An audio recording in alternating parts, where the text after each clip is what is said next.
Hey everybody, I'm here in my 2008 Chevy Cobalt, and this is the factory radio that came with the car, and I'm going to be swapping this radio out. It's got some problems, and I'm going to swap it out with a radio on Amazon. This is one of the cheapest radios that you could find with Carplay. It's like a high-tech radio. Supports iPhone, supports Android. It's got a lot of features, but for this price, you can be sure it's going to be a little shady. This is going to be an adventure, so we're going to jump right into it. Let's get started.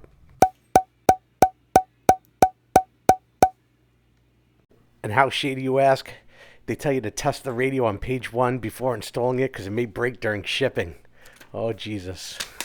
This video is going to be like a choose your own adventure book. If this radio craps out anytime after the video is made, I'm going to post a link here in the top right, let you know not to buy it. If this installation turns out to be an overwhelming success, I'll post another link with a comprehensive review of this radio. Still got to check to see if it's DOA though, so I'm going to look at this. They put a label on the bottom conveniently, so I know what the wiring is. Just going to get the 12-volt connections right here, wire them up. Bring ignition and battery together for this test, along with black for ground. Bust out the old heathkit, and we'll set it up for 12 volts. It's current limited. Shouldn't expect to use too much current. The book doesn't tell you not to turn the volume up when doing this test, since it's, an impedance mismatch, since there are no speakers. I don't think the company who makes the radio really cares.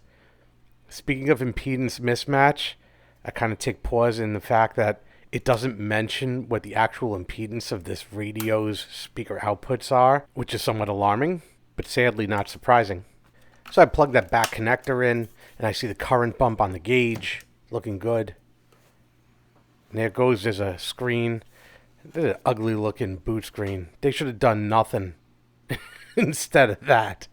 But yeah, the radio actually looks surprisingly very nice. Much better than the boot screen. I really got to turn down that volume though, because you should not have the volume on. If you don't have speakers connected, you got that impedance mismatch. We can see dialing down to 0. So now we're good. That speaker turns red, it's muted. And we'll check out just some quick functionality. The touch screen works. That volume knob obviously works. Some buttons work.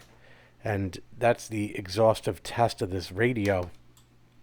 If you have a 2004 GM and up, the radio is part of the car's computer.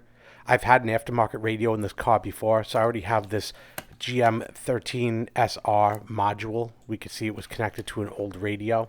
So I'm going to cut that old radio harness out of this, and I'm going to reuse it. Everything I do is soldered unions with heat shrink. I don't use crimp connectors. I only use tape to tie bundles together. And these are all the speaker connections I'm doing first. It takes up one entire harness on the radio, plus a couple of wires on the other harness to complete all of the speakers. Once the speakers are done, I'm going to do the ground and then the 12 volts plus the ignition power that's going to go off into the radio. And that's the minimum I need to test it in the car. So we'll open the glove box. We'll pull off this trim, then we'll pull off that trim, then we'll pull up this trim around the radio. Disconnect the airbag light. We'll use the 9/32 bit to remove the 4 bolts holding in the radio.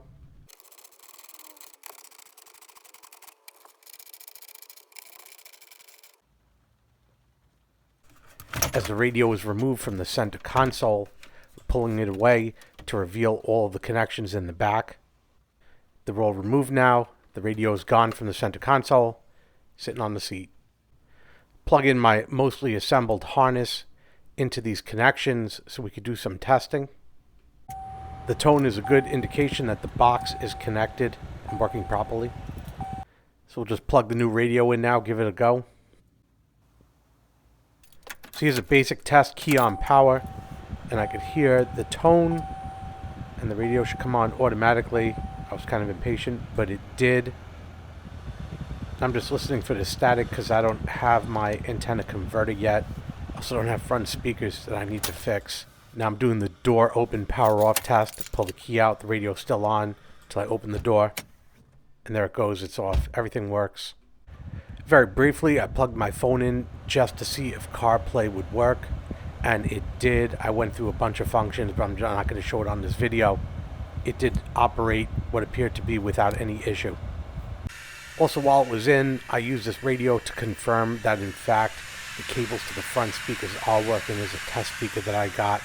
We can see it's running right to the door. The front speakers are broken. I'm going to need to replace them. I'm going to order new speakers and mounts for them. So I picked up this Scotchy, however the hell you pronounce it, GM 2500 Bravo. And this is 2004, 2011 GM kit for a double DIN. I figured I was covered, right? Because there's a double DIN radio. We got a double DIN mount kit. All's well with the world. And surprise, surprise, here's the radio not fitting in the faceplate. We can see that the radio is simply too big. Apparently double DIN, which is 6 13/16 of an inch, is different from this 7-inch radio. So it looks like I'm going to have to custom fit this, because I've looked at a couple others for this Cobalt model year, and they're few and far between for this size for whatever reason. And some of the feedback is they just don't fit. If anybody knows of a full 7-inch kit for a 2008 Cobalt, put it in the comments below. So I took my time. This whole thing was inlaid like a rifle barrel, measuring each side as I removed material. All 4 sides had to be adjusted, eventually getting it just right, constantly taking measurements, remeasuring, so I didn't remove too much material. And then once it was refined, I just softened the corners. This is close. And now this is all set up. Even the insides, a little bit had to be cut away here. We can see the frame of the radio would get in the way. But this is how it came out finally. I'm still going to need to adjust here for the sides to get the right camber. That's about it. I believe I mentioned the front speakers were trash. I made a separate video for replacing the front speakers in a Cobalt and possibly other GM cars. I'm including that link in the top right so you could click that if you need to do that project as well, and then come back to this. I've been told that older documentation shows brown to be reverse, which is a typographical error. This documentation does show pink, which is correct. So this red and white on the box here is supposed to marry up to the pink connection. It's supposed to be a reverse signal. I thought that'd be very convenient. You put it in reverse, you get 12 volts and you're done. I made that connection. I'll tell you now, it doesn't work for the manual transmission. It may work for the automatic. All the other unused cables were capped.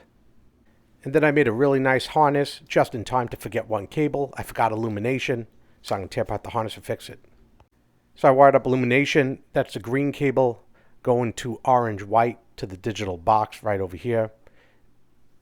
And then I wired up the power cable going to the camera, signal back in to this RCA cable. So here on the right, I got my radio connections. Over here, my RCA to the radio, my digital computer box.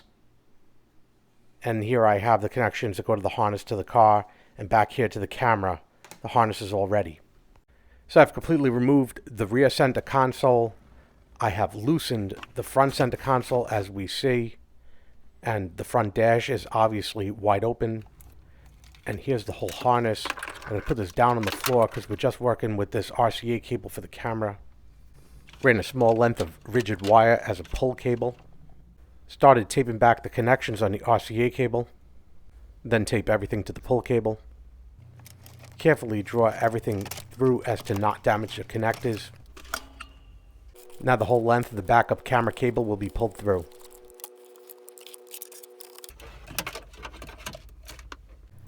At this point, I'll pull off the tape and the rigid wire I used to pull the cable.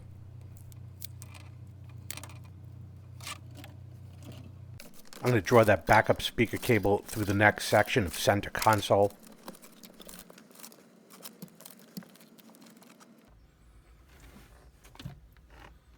And I have like 5 of these antenna adapters, but none of them fit, so I'm going shopping. Taking the original radio with me to Walmart. That way I could size up the exact interface. This looks like it, WM-CR10. So I open the box, we look at the fitting, we look at the fitting on the radio, and we look at them both together now, and it's the right fit. We'll go with that. While we're here, I see Walmart selling a Carplay radio, dual tech, $150 with the same functions, probably better quality. Pioneer's only $90, but it doesn't have Carplay, so it's out of the question. So I unpack this antenna converter. I say a small prayer, I plug it in, and by God it fits. Now I'm plugging in all the connections. Got the camera, And these are the two cables that go to the radio. And then after that, I got the two cables that go to the harness to the car. So I plug those in. And then I got the antenna. And that about covers it. Power's up fine. All speakers are working. I get to a channel that YouTube won't cry about. Democratic areas around places like Miami. Make sure the backup camera is set for on and config. But I noticed that putting it in reverse is not turning the TV screen to camera. Checking with the multimeter on that cable shows that putting it in reverse does not generate 12 volts on the computer box. On a manual transmission, maybe it works on an automatic, but not in this setup, so I don't know. So I clipped the computer box from that circuit, cleaned and redressed the harness, putting the radio back into the console. I set up this power supply to provide 12 volts. The other side of the camera is grounded. I touched the red side to this yellow wire, and we see the camera does turn on, and the radio does see that. Move the camera around a little. We could see the camera in the screen. Very good. Everything works. So now I unplug it, and the radio resumes. We're going to put the front of the car back together before we tear the rear of the car apart. A cable tying the cable here, so if I pull it, it won't pull against the back of the radio. I'm going to clip it off. Then I'll drop the cup holder back in. Here I'll guide the cable along the passenger side of the trim. Then I'll place this rear center console trim back on the emergency brake. Then throw in the cup holder insert. Ace is the place, especially when your radio is too cheap to come with screws. So I got 580 by 10 fits in here. We're getting 4 of them. I'm going to need some washers to pull it out, depending on how it's going to sit in the chassis. I don't know, so I'm going to buy some just in case, and some star washers to bite into the plastic to give it a good hold. So I got several of those. So I'm going to line up the radio within the mount, making sure everything is entirely flush, that the camber is correct. I'm going to have to adjust it to accommodate holes for this plastic mount though. I don't want to take off too much plastic at once, so I use the Dremel to remove some plastic, and then I'll try it with the screw. If the screw goes straight in and the mount is lined up, you know, that's good enough for me. If not, I'll remove a little more with the Dremel, and then I'll retry maybe 2 or 3 times till I get it right.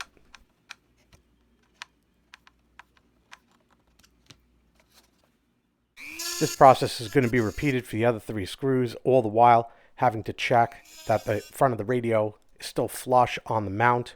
I'm not going to screw these screws all the way down, and the holes are going to have a little bit of forgiveness, allowing to readjust the radio as I go.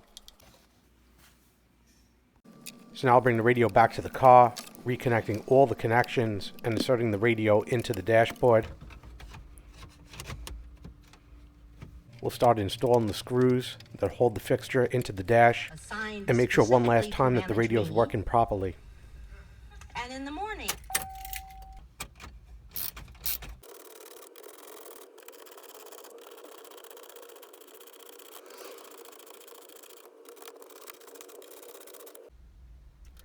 Plug in the airbag light and put the outer molding back on over the radio, snapping it into place. As I do, we see the mount doesn't sit ideal. It's slightly off, and it's going to need to be shimmed. So I'm going to take it out and shim it slightly. The top screws got 2 washers offset on the mount. I didn't bother plugging in the airbag for this test. Throwing it on just to make sure everything lines up.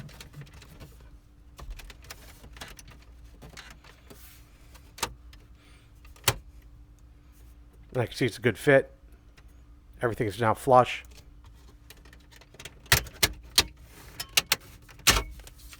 I'll offset the bottom now with 1 washer placed on each side.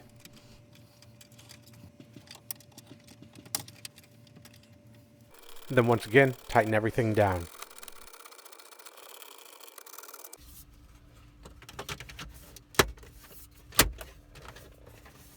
Now it has a nice fit to the front of the plastic. I officially peel off the protective plastic of the touch screen and realize I forgot to plug in the airbag light, so I take it off once again to put it right back on. put on the two final pieces of dash trim. The small one by the steering wheel. The lower piece of trim under it is slightly removed to fit it, snapping it back into place. And then that lower one back into place. Then this one by the glove box, snapped back into place. And that's the front of the car. Radio install portion completed. Everything as clean as possible with this install, but there's still work to do. Continuing in the back, we lift up the rear seats by pulling on these metal tabs hidden under the seats on both sides. Move the seats out into a safe place. Then fold the insulation material over. I use a rigid wire again as a pull wire. With the rear view camera cable taped to it, I pull it through this section and out the other side. And then secure it so it doesn't interfere with the emergency brake. The harness is removed from this clip. And the cable is dressed into the harness, slowly working my way back towards the trunk. Then pulled through under the seat, clearing the back seat area. This area is now reassembled. The insulation is flipped back over. The rear center console piece is now reattached. The rear seat is brought into position of the front hooks and then locked back down. At this point, the back area is done. We focus our attention into the trunk. The cable is dressed in the harness through this first mount all the way back to here. Now the taillight will need to be removed. There's a link to the specific procedure on the top right. Small cable harness was added through an existing grommet with one wire. I initially soldered it into the dark green wire, but as we'll find out, they changed color on the connector of the lamp. This is actually for the brake light, so it's going to be very interesting when we do the testing. But I've connected this ad hoc setup to test it nonetheless because I didn't know at the time. So we could see the initial testing did not work, which left me somewhat perplexed. So my wife got in later, happened to put a foot on the brake pedal and noticed that it worked fine when she did that. Once the change was made, put it in reverse, camera appeared to function normally. Take it out of reverse, works fine. It turns out it's the light green wire, not the dark green wire. Tail lights put back on, checked for function. The tail light section can now be closed up. The working area is now down here by the battery. I used a pilot and a unibit to open up this rear section of the car, where I ran a rigid pull cable through, coming out just over the license plate. Taped the camera ends to that pull cable and brought it into the trunk. I'll have to come up with an optimal covered mounting strategy that doesn't block the light. I found this to be appropriate. I'll make adjustments later. These cables are cut, soldered, and bundled, and I'll need a grommet for the firewall. I've added a spade connector for the earth side of the camera. Looks real good. Functions nice, only requiring some minor tweaks. The final cabling is dressed, buckled down, the insulation is laid back over. The trunk is all cleaned out, ready to be closed back up. Hope you found this video on the cheapest CarPlay radio on Amazon installed into a 2008 Cobalt to be entertaining and informative, as well as the installation of the backup camera. Click that like button down below, helps me out a lot when you do. Click that subscribe button for more videos when they come out. Hope you enjoyed this video. Thanks for watching. Thanks for watching. Would you like to reply?